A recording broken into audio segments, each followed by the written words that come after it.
6,000 ლარია პრემიერ-მინისტრის ხელფასი. როგორ ფიქრობთ საკმარისია? არასწორია. რატომ არის არასწორი? ძალიან ბევრია პრემიერ-მინისტრისთვის 16,000 ლარი. იმიტომ რომ გლეხავს არა აქვს ის შესაძლებლობა რომ ამ დროს უფასო სადილოში თქვა ერთი ადამიანის ერთი სოციალური სკვებაზე იხარჯება 1 ლარი და 57 თეთრი. ეს რას ნიშნავს თქვენთვის? ეს არ ვიცი რა არის მაი. კითხვაც არას როგორ გითხრა. ლარი და 60 ლარი და 57. 57. ლარი და ხევარი პრაქტიკულად. ეს არ მოხდება ეს. ლარი და 51-ით როგორ უნდა იქნებოს ერთჯერად. ხო და ეს რას ნიშნავს თქვენთვის? როგორ სახელმწიფოში ვცხოვრობ, როცა პრემიერ-მინისტრის ან პარლამენტის თავმჯდომარის ხელფასი არის 16,000 ლარი, გაიზარდა წას კიდევ მათი ხელფასები 1,400 ლარით. და ამ დროს ადამიანის კვებისთვის იხარჯება დღეში 1 ლარი და 57 თეთრი. სახელმწიფო არის თავრობისთვის, არა თუ ხალხისთვის. ჯერს უმაღლესი საბჭოს თავმჯდომარის ხელფასიც გაიზარდა 1,090 ლარით და არის უკვე 13,600 ლარი. ხოლო თამაზაშვილის საჭირის არალეგიტიმური მთავრობის თავმჯდომარის ხელფასი ასევე გაიზარდა 1,090 ლარით, არის 13,600 ლარი. მერტმა შეარგო ვერ იტყვი რა. იტყვი ვერა, რა ვიცი რა მეთქმის. ძალიან სამწუხაროა რომ ჩვენ ასე ვიხჩობთ. ნამეტანია რა, ნამეტანი. ჩვენი ძალიან დაბალია და მათი სასწაულია, რა ვიცი, ასეც რას აკეთებენ და რას გვითეთრებენ არ ვიცი. გავიზარდეთ ეკონომიკა 10%-ით. თქვენზე თუ აისახა ეს ეკონომიკური ზრდა? არანაირად, უფრო უარყოფითად მოქმედებს. მათ ჯიბეებს ეთყობათ, ჩვენ არაფერი. თქვენი ხელფასი ამდენ გაიზარდა მაგალითად. ჩემი დღეურითა ცოტათი მოიმატა. რაზე მუშაობთ? დღეურად სკვერების გაკეთებას. სკვერები და რამდენია თქვენი ხელფასი? დღეური 70. დღიური 70. წინა წელთან შედარებით რამდენად შეიცვალა? რამდენი? 15 ლარი. 15 ლარი. და პრემიერის ასევე პარლამენტის თავმჯდომარის ხელფასი გაიზარდა 1,400 ლარი. და უკვე 16,000 ლარია. ეს იქნება უფრო მიეხედათ ხალხისთვის რა, ამას ვიტყოდი რა. რეალურად ჩვენის გარშემო ალბათ ყველა ვიცით რომ ძალიან ბევრი ადამიანია, რომლის საშუალო ხელფასი ალბათ 600 ლარი, 500 ლარია და ყველამ კარგად ვიცით რომ ეს რეალურად ღირსეული ცხოვრების პირობებისთვის საკმარისი არ არის.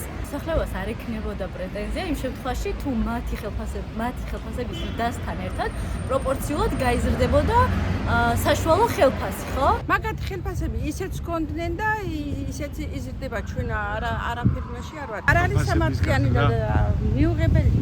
არ თორე სამართლიანი თქვენთვის ხელფასების ზრდა, იგივე პრემიერისთვის, უკვე მის ხელფასი არის 16,000 ლარი. და თქმა უნდა არა სამართლიანი. და ჩემი პენსია 370 ლარი. გაიზარდა პენსიებიო. მაგ 20 ლარზე უნდა დავდიო, ეს არის უყველა. რას ნიშნავს თქვენთვის, როცა პენსია იზრდება 20 ლარი და ამ დროს მათი ხელფასი იგივე პრემიერის ან პრეზიდენტის გაიზარდა 1,400 ლარით. ხო, სამაგეროდ ეკონომიკა ყვავის და ყველა დასაქმებული ვართ. სასადილოში ბათუმის მერია ხარჯავს ერთი ადამიანის გამოკვებაზე 1 ლარს და 57 თეთრს. ეს რას ნიშნავს ამოცემულობაში, როცა ნიშნავს და ნახევრად მშიერი იარონ, ამას ნიშნავს. ლარი ნახევარი პური ღირს და ნახევარ პურს ხომ შეჭამს ერთი კაცი რა ეყონ და მოგხედონ ხალხს რა ვიცი, მათ ჯიბეებს ეყოთ რა. თუ და იზრდებოდა ეს ხელფასები? უნდა იზრდებოდა. რატომ?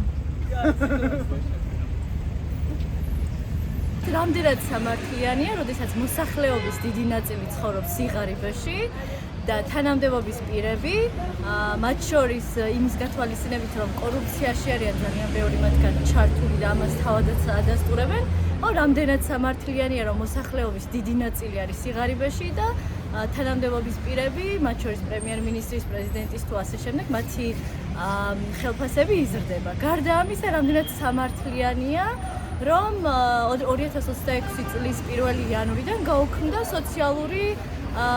სოციალური სამსახურების ეგრეთ წოდებული 300 ლარიანის პროგრამები და სოციალურად დაუცველებს გაუქმდათ ეს მიზერული შემოსავლის წყაროც, ხო? და ამის ფონზე, როდესაც პრეზიდენტი და სხვა თანამდებობის პირები იზრდიან ხელფასებს, მაინც საინტერესოა ისიც ვიკითხოთ რის ხარჯზე, ხო? ერთ-ერთი მექანიზმი იმისა, რომ კორუფციაში არ ჩაერთონ თანამდებობის პირები პირები არის სწორედ ღირსეული ანაზღაურება, თუმცა საქართველოში როგორც ჩანს ეს მათთვის საკმარისი არ არის 16000 ლარი, 17000 ლარი ყოველთვიურად პლუს მე-13 ხელფასი და დანამატები არ არის საკმარისი აშკარად და კორუფციას ეს აშკარად პრევენციას ვერ ახდენს კორუფციის. და ამ დროს სასადილოში იხარჯება ერთ ადამიანი, რომელიც არის დამოკიდებული შემწეობაზე, მისი კვებისთვის დღეში ბათუმის მერია ხარჯავს 1 ლარს და 57 თეთრს. ეს რას ნიშნავს თქვენთვის ეს ამბავი? ჩვენ გადავხედავთ სუპერმარკეტებში ფასებს, ჩვენ დავინახავთ რომ 1 ლარი და 57 თეთრი პურიც კი აღარ ღირს. ანუ ადამიანებს წყლის ალბათ ერთადერთი ვისი ყიდვაც შეგიძლია ეს არის წყალი. ანუ რას ეუბნებიან თანამდებობის პირები რომ თქვენ ყოველდღიურად დალიათ, რავი, 1 ბოთლი 9 ლიტრი წყალი. ეს არის მათი რეალური სათქმელი. წვიმიან ამიჩი ვისვენ. ანუ ყოველდღე ვერ მუშაობ. 1200, 1300-ია ეგ. გორი სახელმწიფო, როცა ხელფასები იზრდება, მინისტრების, ანობის პირების ისინი თვითონ ერთმანეთში ვერ იყოფენ და ჯობია ხალხს მიხედონ უფრო, რა ვიცი, მე ასე ვიტყოდი. უფრო მეტად უნდა მოიმატოს ხელფასი, სოციალური დახმარებები არ უნდა მოიხსნას, გაიზარდოს. აი ეს ამ დროს იგივე პენსიებიც უნდა მოიმატოს. 300 ლარიან მოიმატა ხო პენსია 20 ლარი? არა 20 ლარი და ჩემშობლებია, პენსიორებია, წამლის ფულად არ ყოფნის მაგალითად. მე ვეხმარებ.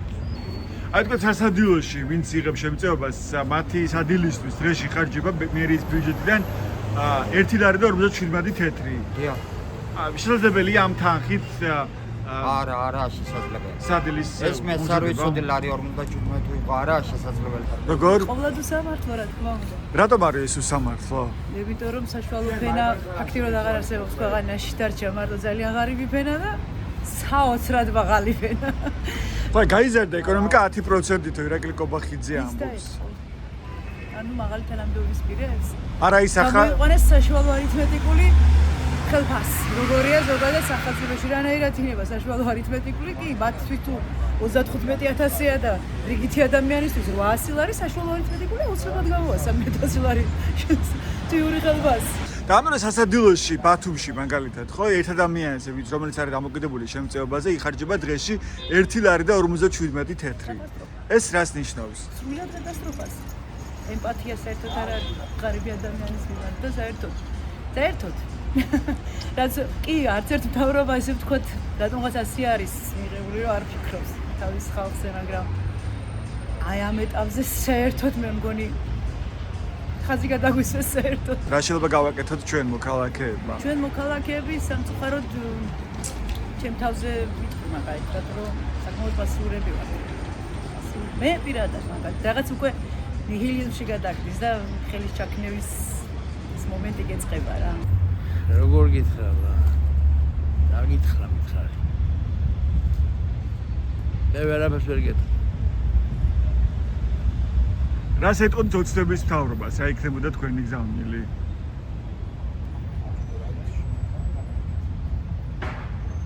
რას მეტყოდი? ხალხს სული ამოვდა პირში. დამანებეთ დავიღალე, ჩამოსული ვარ უკვე ცხენიდან, აღარ წყმალი აღარ მიგავია ხელში. რატომ? დავყალა. თი ადამიანის კვებისთვის, ვინც შემწეობას იღებს და სარგებლობს სასადილოთი, მისთვის მე დღეში ვფიქრობ საერთოდ არ უნდა იყოს, მაგრამ მაინც სასადილო რა ის აუყურე სინათლის ფული ხარჯება, გაზის ფული ხარჯება, პროდუქტივი მემარიცის არაფერი ქვეყანაში არ კონტროლდება. რა ვთქვა ახლა კიდო რა დაგიმატა? რას ეტყოდით ოცნების არლეგიტიმურ მთავრობას? არა, ერთადერთი მშვიდობა როა, კაია, მაგრამ ახლა დიდწყალში დამახჭობ თუ პატარაში რა მნიშვნელობა აქვს? მშვიდობა იქნება ასე, ანუ ოცნების პოლიტიკით ხედავთ თქვენ რომ ეს არის მშვიდობა და მშვიდობაზე ორიენტირებულია? ამათი ჩვენ ვჩებით და დავშით ამათი სავიზიტო ბარათი არის ეს. ხო, მაგრამ თუ არის რეალური მშვიდობა გვაქვს. ჩვენ ვჩებით მეგობრების პარტნიორების გარშე მარტო რუსეთის აგრესორ რუსეთის პირისპირ რა მინდა გვიცავს? კორუფციამ წააგვლეკა. გაჭერეს უმაღლესი საბჭოს თავმჯდომარის ხელფასი არის 13600 ლარი, მისი ხელფასი გაიზარდა 1090 ლარით. თამაზაშვილის ხელფასი აჭარეს არლეგიტიმური მთავრობის თავმჯდომარე. მაგათი გაზდა ჩვენ რა შეგვაწობს? მოსახლეობის ხელფასი გაიზარდოს, მოსახლეობის შემოსავალი გაიზარდოს, კმაყოფილი იყოს ხალხი და მშიერი და უსახკარო ნუ დადისთვა. არგუმენტი არის ის, რომ უნდა იყოს მაღალი ეს ხელფასები, იმიტომ რომ არ მოიპაროს თქვა ჩინოვნიკმა ფული ბიუჯეტიდან და ამიტომ უნდა იყოს მაღალი მაგათ ხელფასები. მაგით რომ მქონდნენ კიდე მოვიპარო. უფრო სასადილოში ამ დროს იხარჯება ერთი ადამიანის კვებისთვის 1 ლარი და 57 თეთრი. ეს რას ნიშნავს ხელფასების პრემიერის და პრეზიდენტის ამ ხელფასების ფონზე? ლარ და 55-ით რა სადილი მომზადება, ჩემო კარტოფილი აღარ არის მაგფასისა და რა ვიცი. შემცირდება საკვები პროდუქტების ფასებიო. გჯერათ ამის რომ გაიაფთება საკვები პროდუქტები? ჯერ თუ გაიაფთებოდა, რატო გაძვირდა? მაგრამ არ ამჯერავს არაფერი. ფიცი მწამს და მურო მაკნობს. რატომ არ გჯერათ? არ იქნება და იმიტომ არ მჯერავს. არ ყოფილა რაც ყოფილა დაპირებები არასდროს არ ყოფილა შესრულება და არ ამგონია და ამიტომ იმედი გაცრუებული გვაქვს და ამიტომ. ანუ უცნობად თავის დაპირებებს არ ასრულებს. მე ჩემ პირობებში არ ყოფილა არაფერი შესრულებული და სხვაგან ვერ მეც სამართლიანია ის, რომ მიზდება პრეზიდენტის, ასევე პრემიერ-მინისტრის, ასევე პარლამენტის თავმჯდომარის ხელფასები გაიზარდა 1400 ლარი და უკვე 16,000 ლარია. არის თუ არა ეს სამართლიანი? დასაკვირველია, იმიტომ რომ ჩვენს ხარჯზე ხდება ეს ყველაფერი და აისახება რა თქმა უნდა ჩვენს ხარისხს და ცხოვრებას. არ იმსახურებენ? თქმა უნდა. რატომ არ იმსახურებენ? რატო იმსახურებენ? მოდი შეიძლება რომ გითხოთ ხელფასების გაზრდაზე რას ფიქრობთ? პრემიერის, პრეზიდენტის, პარლამენტის თავმჯდომარის ხელფასები გაიზარდა წელს კიდევ ერთხელ 1400 ლარი და უკვე 16,000 ლარია. სამართლიანია თუ არა მათი ხელფასების ზრდა? ჩვენ ასეთი სამართლიანი ხელისუფლება არ ყოლია არასდროს.